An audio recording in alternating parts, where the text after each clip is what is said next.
Hello, hello, hello, hello. Welcome back. We are moving on to the AFC. Four videos to go in this 2025 draft grade cycle, halfway through.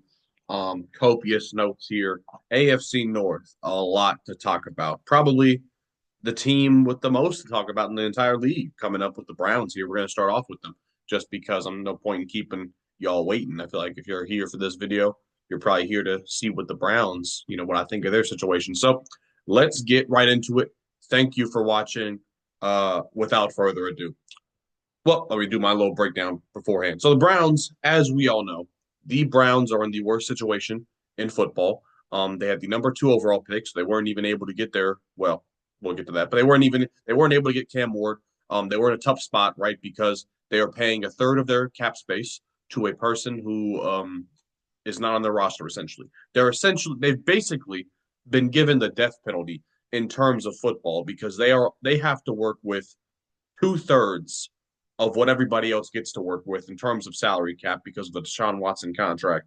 And yeah, they're kind of screwed. But they had an extremely interesting draft. We're going to get to what I mean by that exactly. First off, they moved down from number two to number five via a trade with the Jaguars. And honestly, I think they won this trade. I'm going to mention it when we get to the Jaguars earlier, what I think exactly about how that move works out for them. But the Browns get a first round pick from a bad team. Let me stress this to y'all. The Jaguars had the number five overall pick.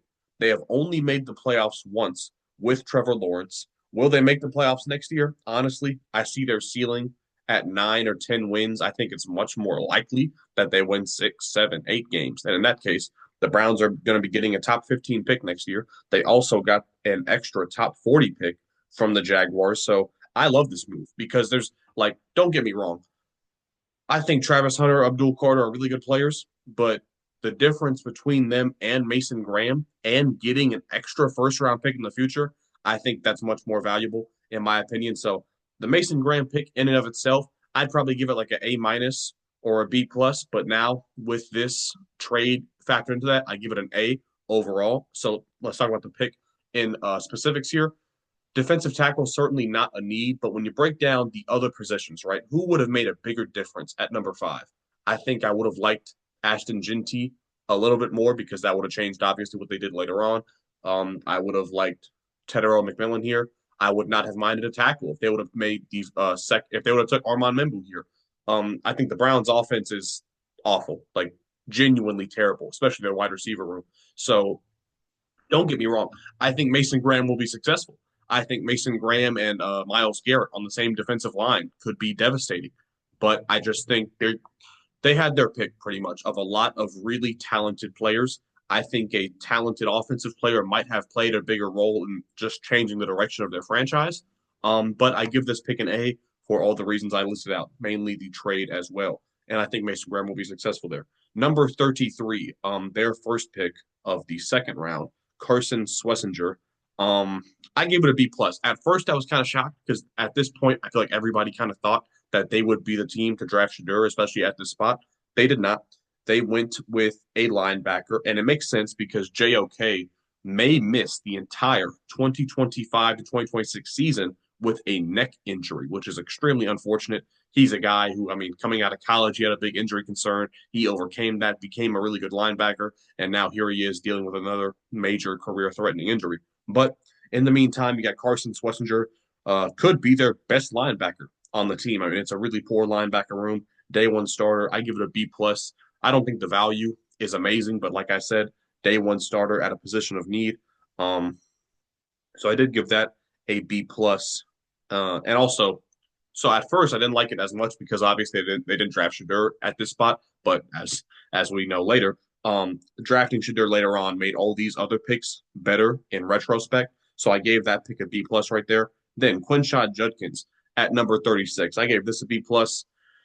Um, I mean, don't get me wrong. I guess I kind of knew that Jerome Ford wasn't going to be the guy, like in the long run. He just took a pay cut actually, which is kind of crazy to me since he's on a rookie contract. But so Jerome Ford, Quinshon Judkins. Now I like the fact that I've been very high on Judkins. I had him above Travion Henderson, which is kind of a rare opinion now. They're both really good running backs, but Quinshon Judkins now looks like he's going to be the number one running back for the Browns, which I like. I think that's interesting. I think he could be a real star in the league. Starting running back.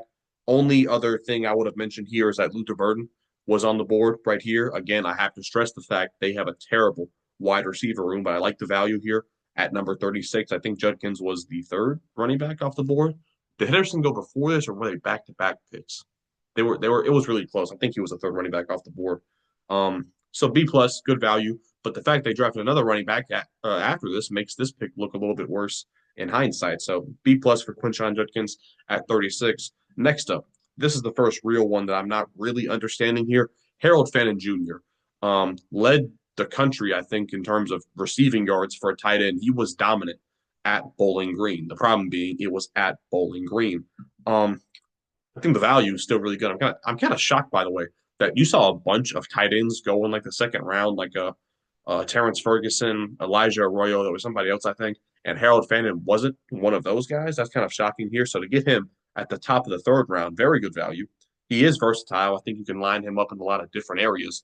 But at the end of the day, he is a backup tight end. He is not better than David Njoku. And if I'm not mistaken, they've recently re-signed Njoku. So I would understand if like Njoku's on the last year of his deal, you're planning on letting him go. But if I'm not mistaken, I think you're going to have Njoku for multiple years. So I really don't understand drafting a backup tight end when you really could have got a wide receiver too at this spot. Now, the reason I give it a B and not a C or a C plus is because I think it's really good value, and I think he will still be a versatile part of this offense. So it's still like you're getting a playmaker, what you needed. It's just not where I would have necessarily gone after a player in this spot. So if they would have drafted a really good receiver here, I would have given it an A or an A plus even, but they get a B for drafting a really good backup tight end. Now, oh man, is this fair? We have not seen an F yet. Okay. Is it fair to call this the worst pick of the draft? I'm not sure. It might end up being the worst pick, but here's the thing. So let's just break down what happened here with the Browns and their draft scenario. So this was the end of day 3. Okay. When the Browns made this selection, I'm talking about head coach Kevin Stefanski, GM Andrew Berry. When they were making this selection, they understood, or at least they thought, that they would not have a chance to draft Shedeur later on. And also keep this in mind, guys. The Browns already have 3 quarterbacks on their roster. Okay? One of them they can't cut because of Deshaun Watson, Joe Flacco, who's probably going to be the starter day one, and Kenny Pickett, who they paid like a bunch of guaranteed, but not a bunch, but like they gave him $12 million guaranteed. So you're not going to cut him. You have 3 guys who are going to make the roster pretty much. This pick was going to be the 4th guy. They're probably going to be the only team in the league that have 4 quarterbacks on their 53-man roster. This pick was going to be their guy at quarterback. They chose Dillon Gabriel over Shedeur Sanders. And here's what makes this extra interesting, in my opinion. I don't know if y'all were watching like the live stream of Shedeur during rounds 1, 2, and 3, but it's like if y'all were watching it, you notice that every time the Browns were drafting, Shedeur was like extra interested. So that tells me the Browns were one of, if not the most, like the Browns were one of the teams that Shedeur wanted to go to the most, right? I think it was the Browns, Saints, Steelers, right? Those 3. So Shedeur definitely wanted to go to the Browns, which makes me think you hear like in certain interviews, he kind of bombed certain interviews, right? Which is a massive mistake by him, or he didn't want to go to certain teams. The Browns were one of the interviews I'm sure that he did really well in, or at least he tried to. So the Browns chose Dillon Gabriel over Shedeur Sanders because they think he's a better quarterback than Shedeur Sanders, which just off that premise alone is insane to me. Okay. I mean, that's just, you can find the biggest Shedeur Sanders haters, the top 10 of them, bring them in a room together, and not all 10 of those guys are even going to pick Dillon over Shedeur. It's just, it's ridiculous to me. And this is the thing. So there's so many aspects to this. I have to make a Shedeur Sanders video in like a week or two, but brother. So they chose Dillon Gabriel over Shedeur Sanders because they think Dillon Gabriel's better. But then day 3 ends, right?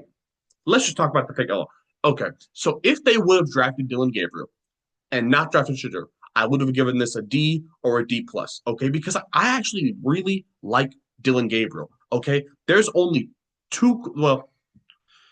there's only 3 quarterbacks who I really think can be good starters in the NFL in this draft. Jalen Milroe, Shedeur, and Cam Ward. Jackson Dart, I'm just not a believer. I think if the situation's perfect, he can develop and become a good player. But my money is on failure more than success when it comes to Jackson Dart. Dillon Gabriel, I think, can be the best backup quarterback in this class. And there's some really good backup quarterbacks that get paid money and hang around the league for a long time. I wouldn't be shocked if Dillon Gabriel has a 12-year career or something like that, right? But brother, this fucks Dillon Gabriel, right? Because the Browns are not. Let me. I have to move on. I have to move on and wrap this all up together. Number 126, Dylan Sampson. I give it a C. I don't like this, but I really like the value. Dylan Sampson was in my top 50 overall players, but I really don't like this pick because they drafted Quinshon Judkins and they still got Jerome Ford on the roster. Dylan Sampson is RB3 right now, and he's not a pass catcher. So I don't see him getting on the field on third downs. I don't like the fit here. So it's a great value pick, but you didn't draft a wide receiver here. You're drafting a RB3. You're doubling down on running back. By the way, guys, I have to stress the fact Jamari Thrash is a starting receiver for the Browns. I don't mind Jamari Thrash, but he did nothing last season. Cedric Tillman is wide receiver too. The Browns have one of the worst wide receiver rooms in football, and they passed on is it Jamari Lane or something? Lane, the guy from Virginia Tech, Jalen Royals, Alec Iamander, Torrey Horton. They passed on all those guys right here to take a number 3 running back. I don't. So I give it a C just based off the value of the pick.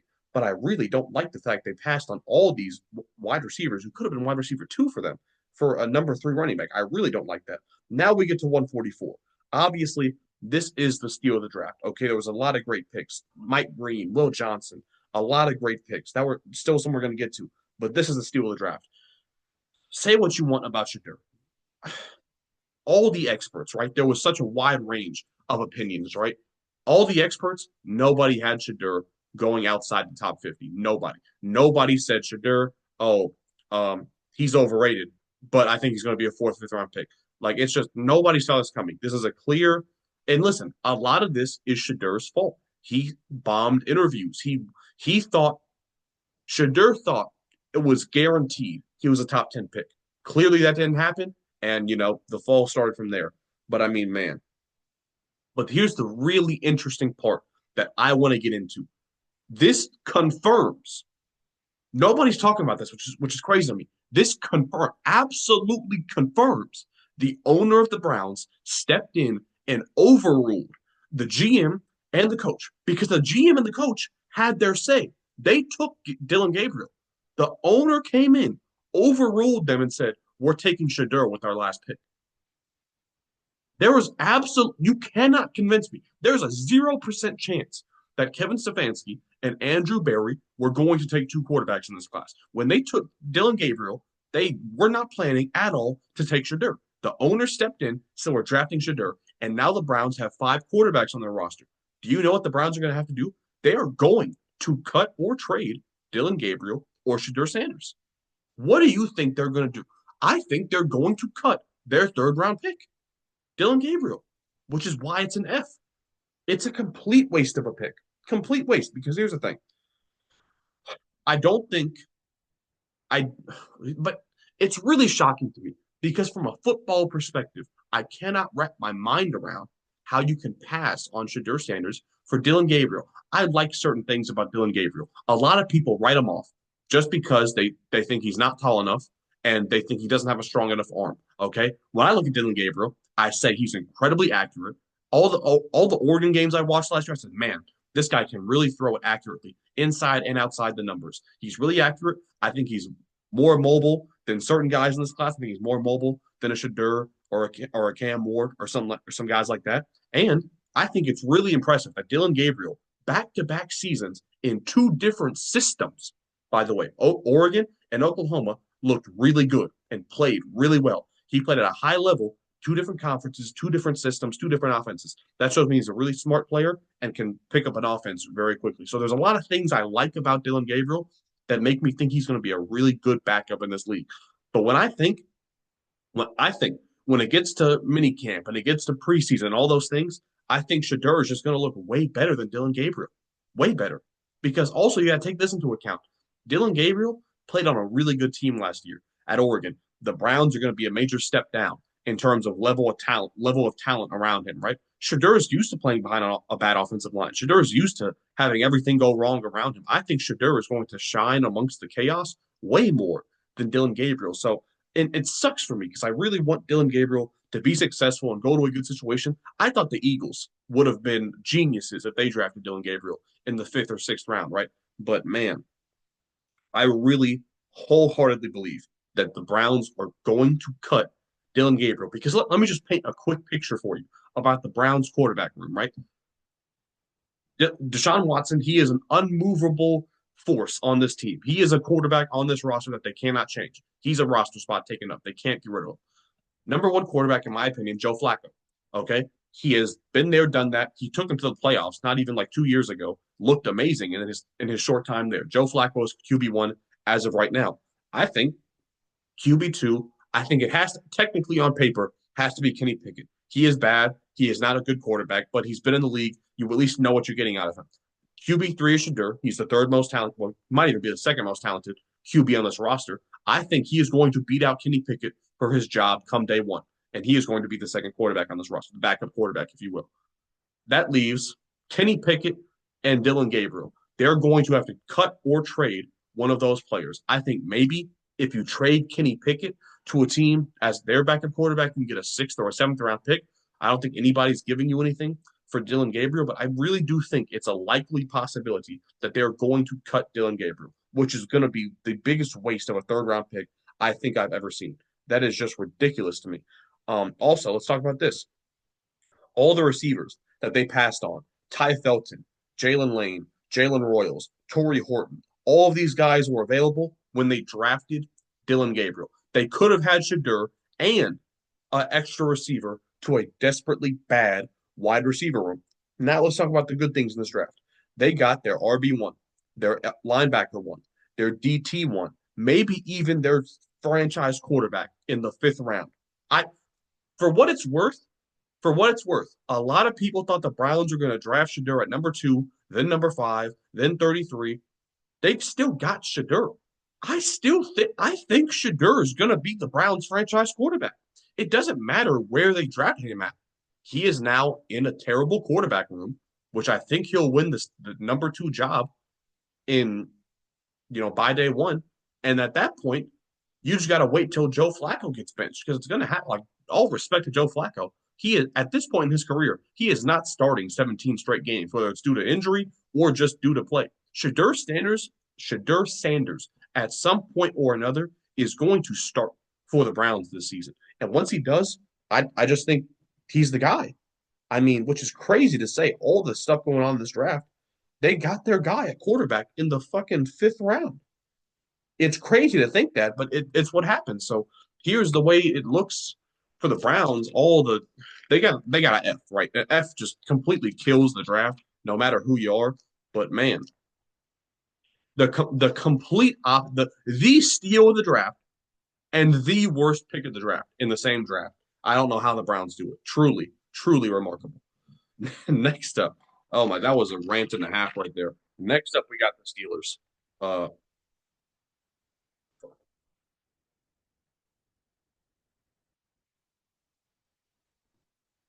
One second, got to plug in my computer.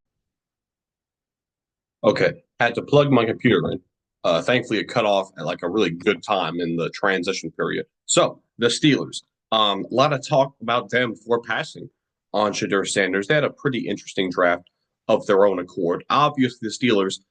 A lot of people are talking about Mike Tomlin on the hot seat, and I'm all for it, man. You can only, yeah, like the whole never having a losing record thing. That only works if you're winning. Like there's a difference between not losing and like not winning. They are literally just treading water at this point. At the end of the days, you have teams, or at the end of the day, you have teams who are winning playoff games and not winning playoff games. The Steelers have the same amount of playoff wins as the fucking Jets the last 5 years. I mean, it's just you can make the playoffs every year, but if you don't win, you're still unsuccessful. So that's the way I think a lot of Steelers fans are feeling at the moment. They're starting to slowly turn on Mike Tomlin. So they need a big draft, of course. Let's see. Let's see what they did here. First pick. First pick. If it will let me go. First pick, they draft Derek Harmon, defensive tackle out of Oregon. This was a shocker. I feel like everybody thought they were drafting Shadur right here. Um, Look, it's not a quarterback, not a wide receiver, but I think he is going to be a future starter for them. I think Cam Hayward, obviously, he's not going to be around forever. This could be his last year, even. I think he does have high upside. A lot of people are very high on Derek Harmon. I certainly am not. He was not in my top 40 players, I don't think. It's something about it. I've said it before. I cannot tell you why I don't think Derek Harmon's a first round talent. I really can't tell you. He looks kind of awkward to me. Like the way like he's kind of built a little bit weird. He's kind of like too tall but too it's weird. It's weird. I don't get it. And like he gets a lot of pressure, so he doesn't get a lot of sacks. It's like he doesn't finish the play a lot. Like I feel like he's a guy, right, where his thing's like he's a real good pass rushing defensive tackle. He's not great against the run, but he wasn't a great sack guy at college. So I feel like he's just not going to like actually get as much pressure as he did in college. And if you're not great against the run, then you're kind of just not good anywhere. So it's like that's my concern with Derek Harmon. But listen, a lot of people had this guy in their top 20, top 25 players, so I'm not going to argue against that. I give it a B plus just because I see him being a future starter for them on that defensive line. So yeah, not a quarterback, obviously, but obviously not drafting Shadur at 21 does not look as bad as it did like at the end of the first round, for example. So I'm not gonna get them too bad on this pick. I'll get them later on. Number 83, Caleb Johnson. This is where I'm gonna get them pretty heavy on. Um, RB2 for the Steelers, Caleb Johnson. Good value. I had him in my top 50 players.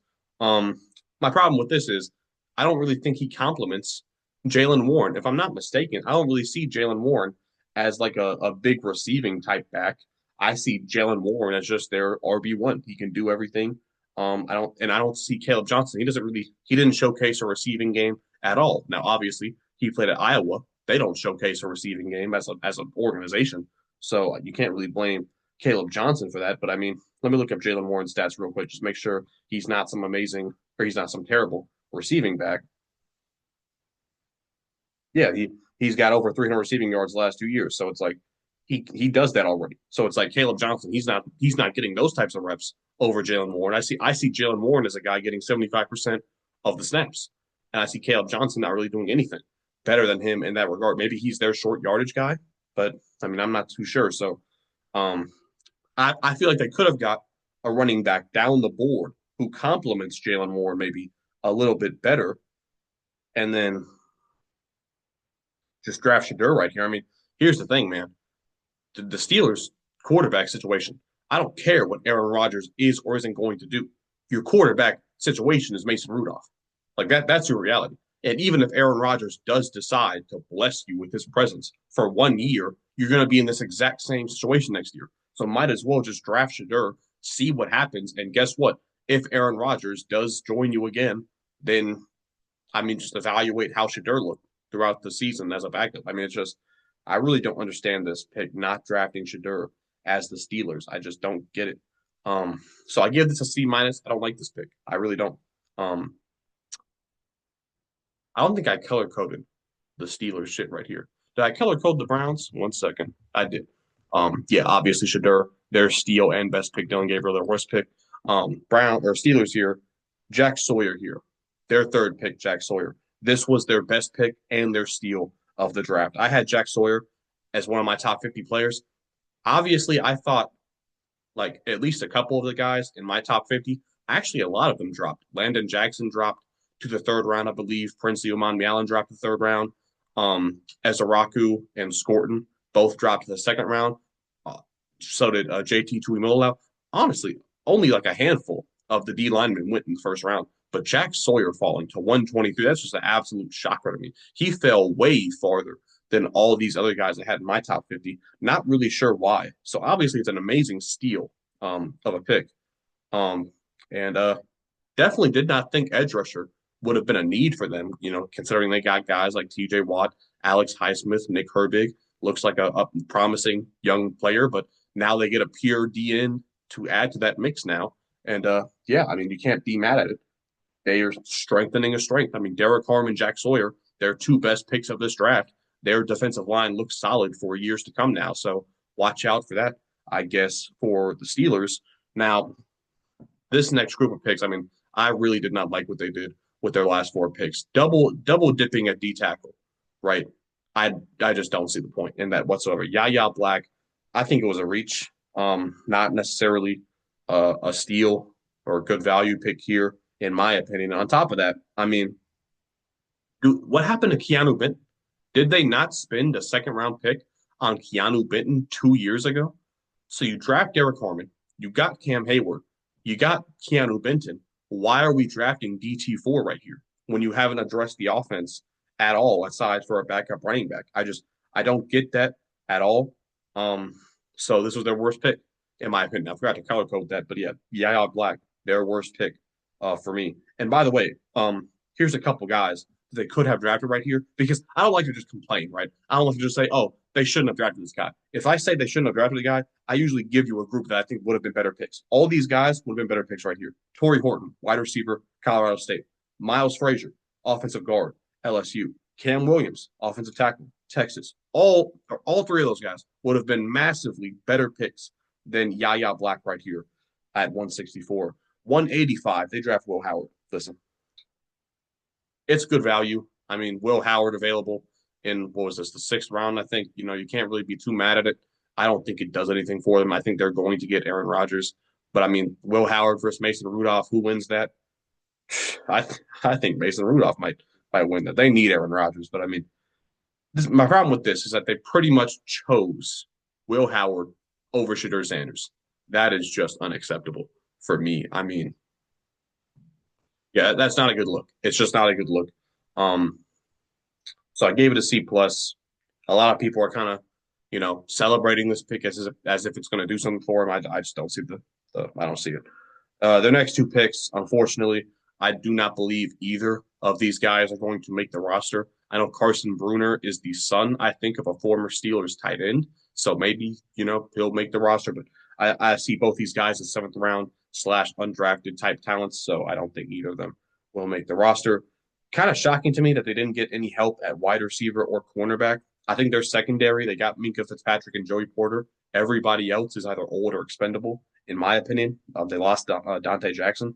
Have not really replaced him in any sort of way. They spent the most attention in this draft on the D line, which might have been one of their strongest position groups. So that's kind of strange to me. And they could have had Shedeur Sanders. Could have had Shedeur Sanders and a better running back. Well, not a better running back, but a better fit at running back with like number 164, for example. I think Brashard Smith, the running back out of SMU, would have been a real interesting player to see in this offense, but they did not do any of those things. So pretty disappointed, honestly, with the Steelers draft overall. You see a 5.3. I decided to round up for a B, I guess. I could have kept it at a B minus, honestly. The Jack Sawyer and Derek Harmon picks were really good. The Jack Sawyer pick was a really, really good steal of a pick. I mean, but yeah, I just not getting Shedeur, man. I don't understand it. I really don't get the mindset or the justification behind that. I can't see a solid argument for it. I just think they needed cornerback so desperately, and you're passing on a guy for Will Howard. So it is what it is at the end of the day. Next up, we got the Ravens. Obviously, the Ravens perennially contending for a Super Bowl. They got probably the best regular season quarterback in the league, and Lamar Jackson. He was just so amazing last season, and their roster honestly is so stacked. It's hard to find positions of need, but they still did amazing with their first two picks. Let's talk about it. Malachi Starks, safety out of Georgia. This just feels like a Ravens pick. It feels like every year, just like the Eagles, the Ravens just stick and pick at the end of the first round, and they just grab a stud, right? Malachi Starks fits the def. Malachi Starks, one of the safest picks of the entire draft. I mean, you cannot find a soul who has a bad thing to say about Malachi Starks. He's in everybody's top 25, top 20 players. Everybody thinks he'll be like Brian Branch, come in, start day one, be a Pro Bowler in a couple years. It's just like it's such a safe pick, but safety is just not valued that high for some reason. So he didn't go in the top 20 or 25. But man, the Ravens say, well, we lose Marcus Williams, we suddenly have a need at safety. Hey, Malachi Starks, come play next to Kyle Williams or Kyle Hamilton, I should say. Just what a steal, amazing pick, great value. I give it an A. The only other thing that I could even think about here would be Will Johnson because they have a big cornerback problem. Well, not a big cornerback problem. They have a boundary cornerback need next to Marlon Humphrey. I think Marlon Humphrey's in the slot actually. So they have like a boundary corner need next to Nate Wiggins. Maybe they'll move Humphreys outside the season and put Hamilton in the slot. Who knows? But I love the Malachi Starks pick. Gets an A for me. Amazing pick right there. Mike Green. This is both their best pick and their steal, so get that turquoise color. I actually should have spent an extra 10 minutes working on this slideshow real quick. But Mike Green, arguably steal of the draft in terms of day one impact, probably is the steal of the draft. Like of all the steals, the guy who may have the most impact as a rookie, probably going to be Mike Green here, day one starter, all pro potential. I mean, what is there to say? I mean, he was in my top 15 players. He might have been number 11 for me on my board. Now, here's the concerning thing, right? He apparently has two sexual assault allegations, one at the high school level, one at the college level. It is very concerning to me that the same person has two different allegations at two different places. You would assume, and this is me personally speaking, if I had that type of an accusation thrown against me from something I did in high school, I would try my damnedest for the rest of my life to make sure that no sexual encounter that I had could ever even be misconstrued as, a sexual assault allegation. Now, it is worth being noted here that no charges were ever pressed in either of those instances. So he is not guilty of anything. He has simply been accused of two things on two separate accounts. So obviously, I think due to that, he slid down people's draft boards because maybe he has a speck of some Deshaun Watson in him. But hey, nothing happened as a result, and he fell all the way to the Ravens at 59. So they said, I mean, they got Justin Tucker on the roster for crying out loud. So clearly they don't care about that type of shit. But I mean, yeah, all jokes aside, it's an amazing pick. He will start on the defensive line, and he could be a monster, a true monster. I mean, Mike Green and Malachi Starks, if you told me that they were both Pro Bowlers like next season, it wouldn't shock me. Like as rookies, like if Mike Green had 10 and a half sacks and Malachi Starks had 4 picks, like it wouldn't shock me. This is a Super Bowl contending team who just got two potential Pro Bowl rookies in the same draft. I mean, it is incredible what they were able to accomplish right here. So shout out to the Ravens. What a master class from them. And then Emory Jones. I definitely thought that they needed some help or some depth at least on the offensive line. And here they go out and get a guy who had some second round grades on him at number 91. So it's great offensive line depth. He could be your backup tackle or just kick him in and he could be your day one starter at right guard. Now, I don't think he has any experience playing right guard at all. So that might be a bit of a stretch, but I'm sure he could try it. They had some real weak guards last season for the Ravens. So now they got, what's his name? They have both their tackles set. One of them's Rose Garden. One of them's a veteran, I think. They got Voorhees. They got Linderbaum. They're just missing that right guard position. So, I mean, maybe Emory Jones does kick in there. So that's an A minus for me. Real good value at a position of need. Moving on, though, Teddy Buchanan. This might have been their worst pick. Actually, I think it was their worst pick. I thought it was a reach. Did not think it was a position of need. I definitely thought you could have gone with the wide receiver here just because I think the depth of that position is kind of lacking just a little bit. But they did address wide receiver later on in this draft. Could have gone corner here. So yeah, you think Roquan Smith and you think, well, linebacker's just not a massive need for them. And Teddy Buchanan, I think he had like a 6th round grade on him according to ESPN. So it wasn't a pick that really moved the needle in my opinion. Next up, we got Carson Vincent, offensive tackle out of Alabama A&M. Yet again, offensive line depth. And apparently, I heard this from a Ravens fan, so take it with a grain of salt. He was really good at the Senior Bowl. So if that's the case, then who said extra extra points for him, I guess. So I'll give that a B. They already got Emory Jones, but if Jones kicks a guard, Vincent offensive tackle depth. So I like that pick. Next up, Bilal Coen. They do address cornerback here. Good value pick. I believe he was at the John Gruden pre-draft kind of stuff. I think I saw him in one of his videos. But yeah, Only thing that you really could say here is drafted over Kobe Bryant, but everybody, literally everybody, was drafted over Kobe Bryant. So he has some concerns of his own. But yeah, I think it was a good pick. Give that a B right there. Nothing spectacular. Tyler Loop, kicker, out of Arizona. I don't think a single NFC team drafted a kicker or a punter. So it's the first time we have to, uh, consider this possibility here. I mean, Justin Tucker took a massive step back last season. He was bad in the regular season. So, I mean, you have to really approach the possibility that, like, he's done. Like, I think he could just lose the job in preseason and camp to Tyler Loop, depending on how good he is. And also, not to mention all the stuff that happened surrounding Justin Tucker and getting happy endings at massage parlors, apparently. So that's something. So yeah, Tyler Loop, potential starting kicker. I don't know how I feel about drafting kickers, honestly, but I gave it a C. Um, Next up, LaJohntay Wester, wide receiver out of Colorado at number 203. I think it's really good value. I think LaJohntay Wester does a lot for you out of the slot. He was really good at Colorado last season. He could, well, I think he will make the roster. Probably starts as wide receiver 5 behind Hopkins, Bateman, Flowers, and Devontae Walker. He's still there. So I think I like the fact that Walker and Wester, they kind of do different things. So I think if you do think both those guys are like the future at wide receiver, they don't kind of conflict with each other on the field. You can play them both at the same time. So I like that. So I give it a B plus. I think it's really good value there. Next up, Aeneas Peoples, defensive tackle, really small defensive tackle out of Virginia Tech. Oh, sorry, let me switch the screen. Um, he had a fifth round grade on him, so to get him in the 200s, really good value. Also thought it was a position of need. They don't really have a lot of depth at defensive tackle, so you probably get a day one DT3 at number 210. That's really good value for me. The only thing, like I said about him, is that he's kind of undersized, but I think he makes up for it in his style of play. So I give that a B plus. I think the Ravens do a really good job here drafting late. Next up, Robert Longerbeam. I think it's good value. He's a smaller guy, not as big as a guy like Bilal Cone or Kone. But I think they'll compete. I think it's probably better value at 212 than the Kone pick. So I like the fact that they doubled down on cornerback. They'll probably keep the better guy between these two, or if they're both good, they could keep both of them. So I think they got two good potential cornerbacks here in the later rounds. So I give this pick a B plus. Then next up, Garrett Dellinger. Good value here to get a guy teammate of Emory Jones out of LSU. You could just, see you could keep them together.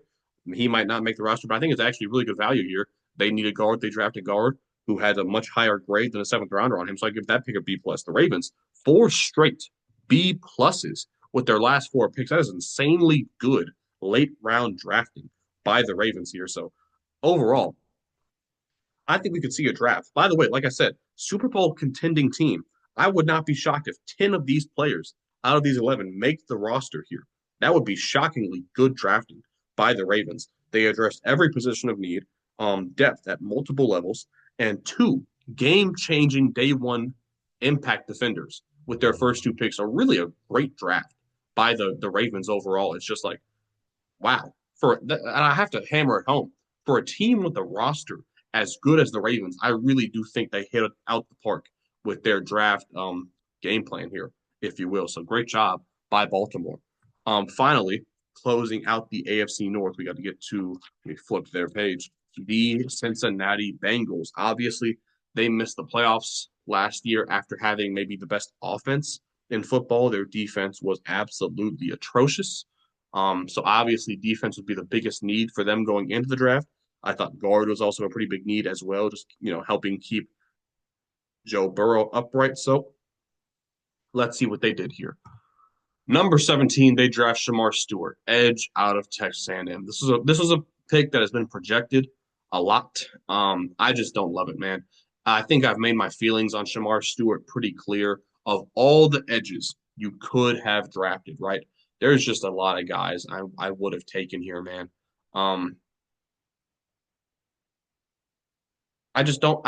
I do not believe in betting 100% on um, physical traits over production, right? There has to be some sort, there's a bare minimum threshold in terms of college production you have to meet for me to draft you. Shamar Stewart was a bad pass rusher at the college level. He has not gotten more than 1.5 sacks in a season. That's bad, bro. There are guys who you've never heard of in your life that are better college pass rushers than Shamar Stewart. But he got drafted number 17 overall entirely because he's an amazing athlete and he has potential in terms of his physicality, I suppose. So that's just not how I would draft players. You just got to give me something in terms of college production, right? And Shamar Stewart does not bring that to the table. So I don't love that, man. In the case that they don't bring back Trey Hendrickson, nobody thinks Shamar Stewart's going to be an all pro level player day one, like nobody. So it's like, if you don't bring back Trey Hendrickson, you get significantly worse on the defensive line, even though you spent a first round pick on an edge rusher. So it's like, I don't like this pick if you're the Bengals. Then you draft Demetrius Knight, linebacker out of South Carolina, in the second round here. I give it a B minus, and here's why. Um, you do get a potential day one starter, but here's the problem for me, right? Think of these first two picks, right? I'm going to give you some scenarios. All of these scenarios, in my opinion, would have been much better than what they did in reality. Jihad Campbell in the first round, Mike Green in the second round. Nobody on God's green earth could argue with me that that's worse than what they did. Shamar Stewart, Demetrius Knight, Mike Green, Jihad Campbell. That's what they could have had. And instead, they got these two. Jihad Campbell, Nick Scorton. Easily better, in my opinion. Jihad Campbell, Landon Jackson. Jihad Campbell, Prince Umanmielen. All four of those combinations would have been better than what they did in actuality. It's no disrespect to Demetrius Knight. I think he's a solid player. They're going to get rid of Jermaine Pratt, apparently, so Demetrius Knight probably is going to be a day one starter for him. But I don't like what they did. I think they missed on their first two picks. I think they could have done much, much better. Um, Moving on, though, Dylan Fairchild, offensive guard out of Georgia. I like it. The Bengals literally had the worst guard in football last year with I think his name was Alex Kappa. So this is a massive upgrade over him. So potential starter here in Dylan Fairchild. I'll just put it out there. The fans wanted Xavier Watts, former Notre Dame coordinator. I think his name is Golden, is the now DC of the Bengals. So could have had Xavier Watts at this pick, passed on that. But I don't mind it because offensive line help is definitely needed, and they have two young safeties with what is it? One of them is Geno Stone. He's not a young guy, but Geno Stone and Dax Hill. So they have two safeties. Um, I don't mind this pick. I gave it a B plus. Actually, I thought this was their best pick overall. Dylan Fairchild here at 81. So take that for what you will. Um, Next up, Barrett Carter, linebacker out of Clemson here. Good value pick here. Again, no disrespect to Demetrius Knight, but you could have just drafted Barrett Carter here and been fine moving forward here. Um, Second string linebacker, and this makes number 49 look worse in retrospect because no disrespect, but I really like Barrett Carter and Demetrius Knight. He's a good player, I don't really see the point in double dipping at linebacker here, but I give it a B. I like the Barrett Carter pick. I just don't really understand what they're doing with their draft overall. 153, they get Jalen Rivers, guard out of Miami. I do not mind offensive line double dip. If Dylan Fairchild's not good, then you give yourself another chance here with Jalen Rivers. Obviously, guard, massive need for the Bengals. I like getting offensive line depth when you're trying to protect Joe Burrow. And then Taj Brooks, 193. Um, by the way, just moving forward, I do think Shamar Stewart was their worst pick, and I do think Dylan Fairchild was their best pick. I don't really think they had a steal, honestly. I mean, they might be the only team so far that we've covered that doesn't have a real legitimate steal, but is what it is, I guess. Taj Brooks, 193. He's RB3 for them. They got Zach Moss. They got Chase Brown. Chase Brown's a really good receiving back, so he's kind of their all three down back. He's going to get the majority of the snaps and of the touches. Taj Brooks, he's a good player. He was amazing at Texas Tech. But I don't know. I don't see him beating out Zach Moss unless Zach Moss has some sort of an injury concern. And they don't address their secondary at all in this draft, which is really shocking to me. So here's how it looks overall for the Bengals here. No help on the back end of the defense. Here's the problem. Their entire draft depends on Shamar Stewart. And all due respect, he's just not a guy that I would place my bets on because he's done nothing at the college level. So Bengals get a 5.08. And unfortunately, I forgot to do this shit right here. But I'll do it for you right now. The Ravens, sorry. Ravens obviously had the best draft overall. I think the Browns would be at number 2 if I'm not mistaken. Steelers 5.3. Yep. So Ravens 1, Browns 2nd, Steelers 3, Bengals 4, in my opinion. That would be how my top 4 shakes out. In the next video, I will have it organized with the correct grades for you, and I'll show you that before I get to the next division, which is the next division. AFC South will be the next division. So keep an eye out for that video. Leave a like if you enjoyed, and I will see y'all on the next one. Peace. Hope y'all have a wonderful day.